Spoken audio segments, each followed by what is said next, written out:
Welcome to the History and Heritage podcast with me, Liam Blake. Join me as we uncover hidden stories and insights that shaped our world. From mysteries to legacies, join us on this journey through time. The postman, with his satchel full of dreams and disasters, came every morning down the boreen, bringing the world to our doorstep. That, dear listeners, was an excerpt from John McGahern's memoir, aptly titled Memoir.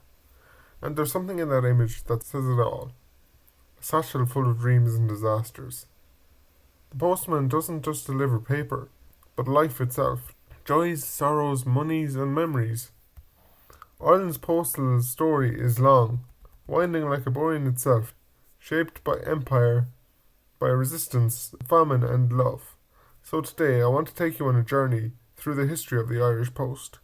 Not just the logistics of letters and stamps, though those are fascinating too, but the deeper stuff. The way the post has always connected us, not just to each other, but to the world. So, let's go back. Way back. Ireland's official postal service kicked off in 1638, under Charles I. That's when a man called Thomas Witherings, an English merchant and government official, helped set up a formal postal route between Dublin and Chester, England. It wasn't really about the people, it was about control. Letters meant surveillance, orders and taxes. A way for the crown to keep tabs on the colony. By the 1650s, Richard Weston had become Ireland's first Postmaster General, appointed under a man you may know by the name of Cromwell. Weston wasn't just handling mail, he was helping consolidate the new colonial regime. Post routes were built along military roads mostly.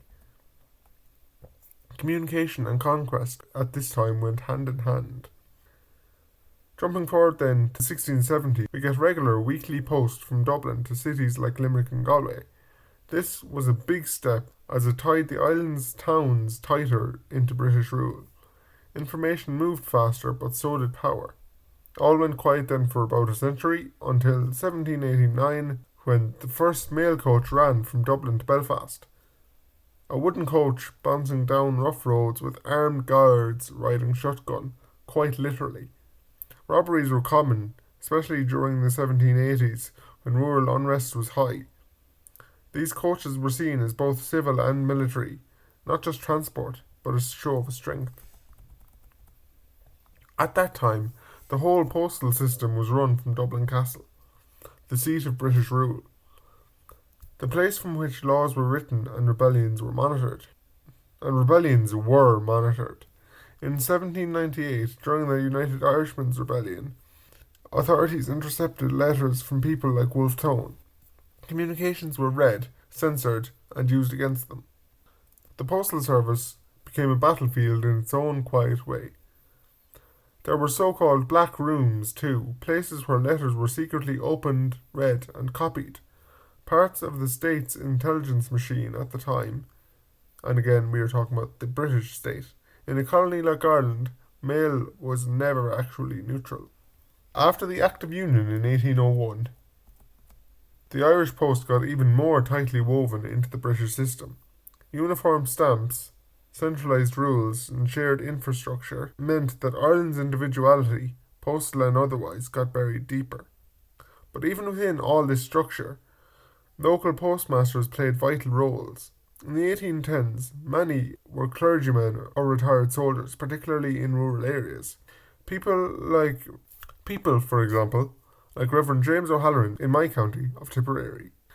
They were trusted sometimes feared, and were always watched.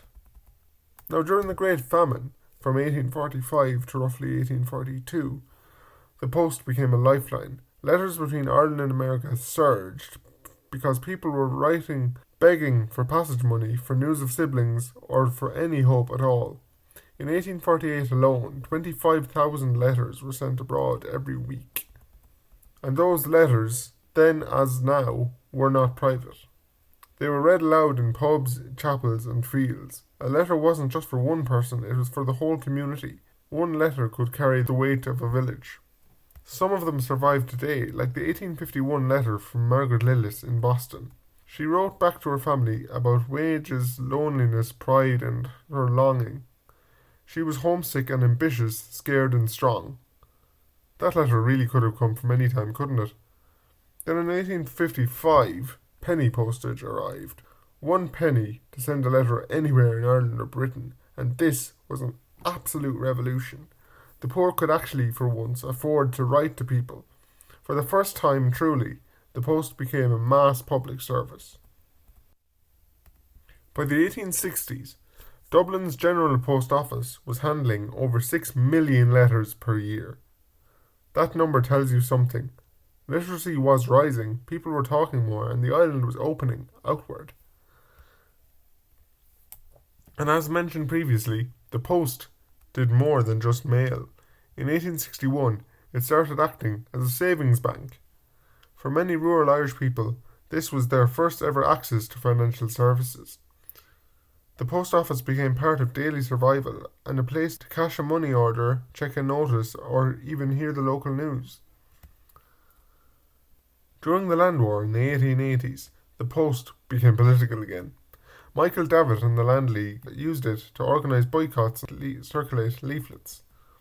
Postmasters were ordered to post eviction notices, and sometimes they refused, or they warned tenants ahead of time of the eviction notice. However, as you could guess from the previously mentioned black rooms, it wasn't always a clean system. In 1882, Patrick Meehan was executed for tampering with money orders. His case was big news at the time, not just because of the crime, but because it raised questions about trust, justice, and about the power of the post. Fast forward 16 years to 1908, and the Old Age Pension Act came in, and post offices were tasked with distributing the payments. That's when a generation of the elderly Irish started relying on the local postmasters to navigate forms, count money, and explain the rules. During the First World War, Irish families waited for the post to bring blue envelopes, which were censored letters from sons or brothers on the front line, or worse, telegrams bearing terrible news. Postmen, like the infamous Sean Lavery, became known as the bearers of death. But of course, even at this time, post wasn't only tragedy, it carried love stories too, and in fact, one of the most famous love stories carried was that between Michael Collins and Kitty Kiernan. They exchanged, through the post, over 300 letters during the War of Independence. Through those letters, you can see Collins the leader and Collins the lover. Big politics, but also deeply personal.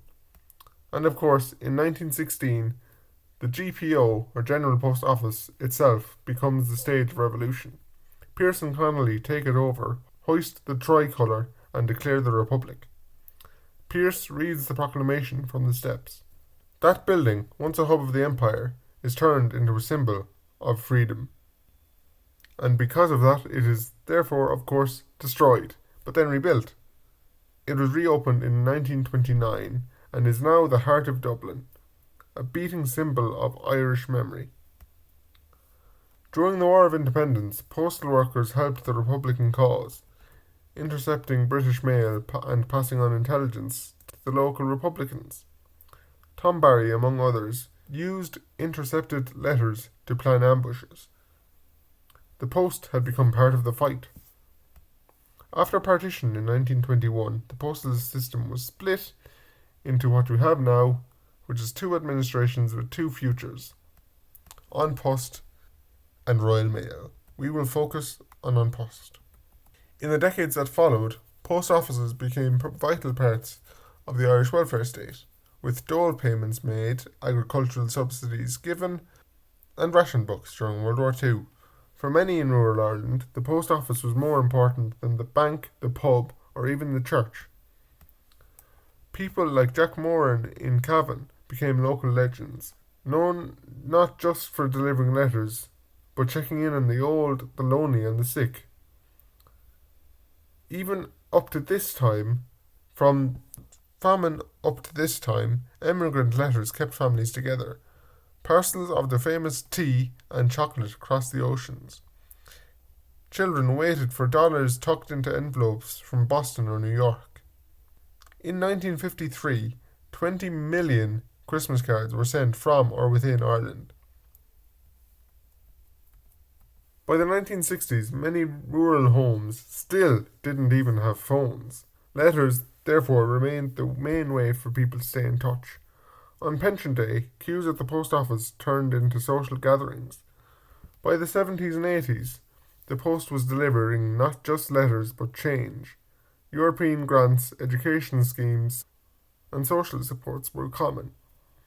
Then came the euro in 2002, shortly after I was born, and it was the post that helped people understand it, trust it, and use it. In recent years, things have changed again. The rise of online banking and private couriers has threatened smaller offices.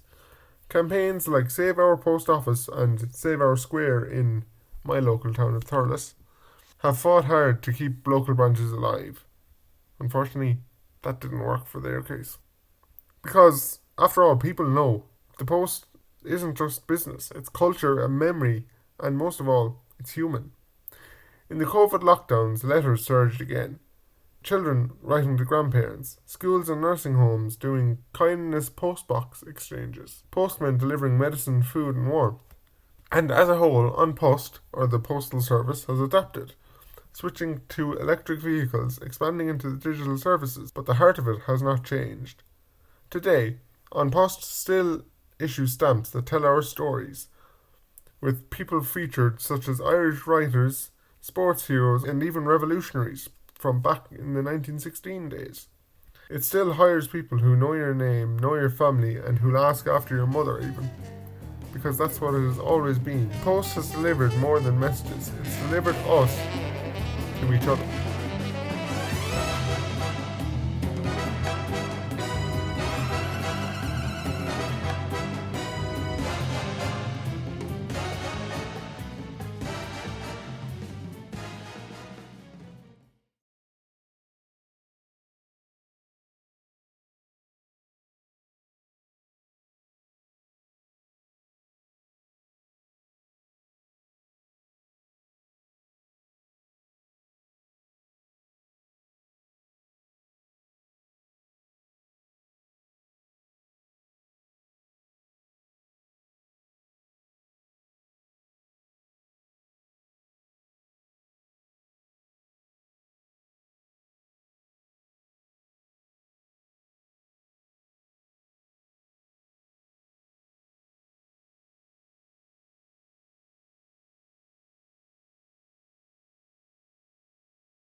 In June 1817,